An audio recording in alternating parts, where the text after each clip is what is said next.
baked goodness wafted over the entire store, an aspect I'd neither planned on nor wanted, but it seemed like the icing on the cake, or the glossy cover on the book, something. In the weeks since Katie had decided to open her bakery on the top floor of my bookshop, the upstairs, originally an apartment, had been remodeled. A couple of walls had been removed, and most of the place was now open concept, with Katie's brand-new state-of-the-art kitchen glistening in all its shiny glass and stainless steel glory. For a second, I didn't see Katie at the pastry-laden counter, but then her round face topped with her massive curly brown hair popped up from behind. She let out a gasp. "Oh, Fred, you startled me." Her gaze traveled behind, landing on Watson. "I'm glad he was with you. I just dropped an entire tray of dog bones. If he'd been up here, he would have eaten all 30 of them before I had a chance to scoop them up." She laid a baking sheet piled with dog treats on the counter. I glared down at Watson. "I knew there was a reason you came to see me. It wasn't for support, but permission." Nonplussed, Watson trotted past me and plopped down in front of the bakery counter. It still amazed me that Katie had somehow managed to train him to not go into the cooking space, although I was certain the amount of baked bribery had something to do with it. "I can't believe you took the time to make Lois's recipe for all-natural dog treats. It's opening night. The last thing you should be thinking about is Watson." Katie scurried around the counter and tickled Watson's fox-like ears. "Don't say such a thing. The place is called the Cozy Corgi.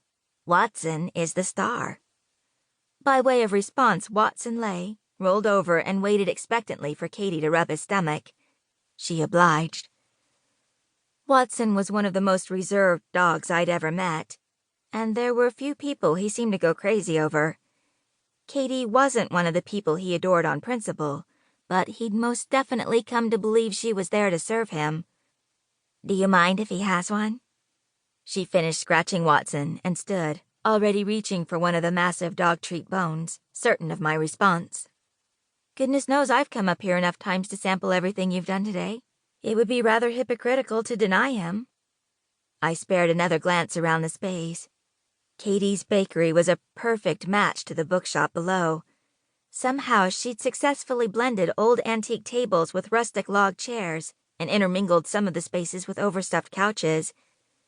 Despite my claims to the mirror, I wasn't entirely sure I was prepared for my undertaking, but I was certain Katie was.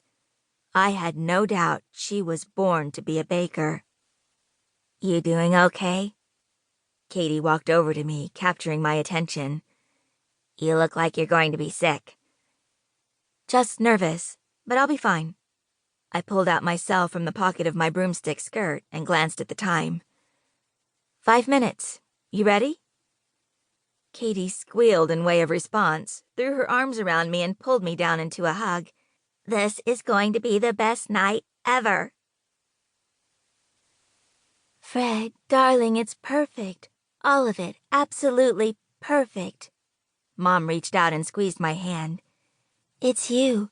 It's just so you." "That it is."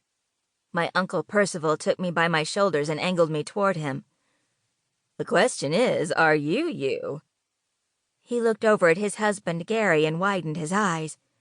"We need to call that handsome sergeant Fred's been dating. Let him know somebody body-snatched our niece. This woman's wearing foundation and blusher."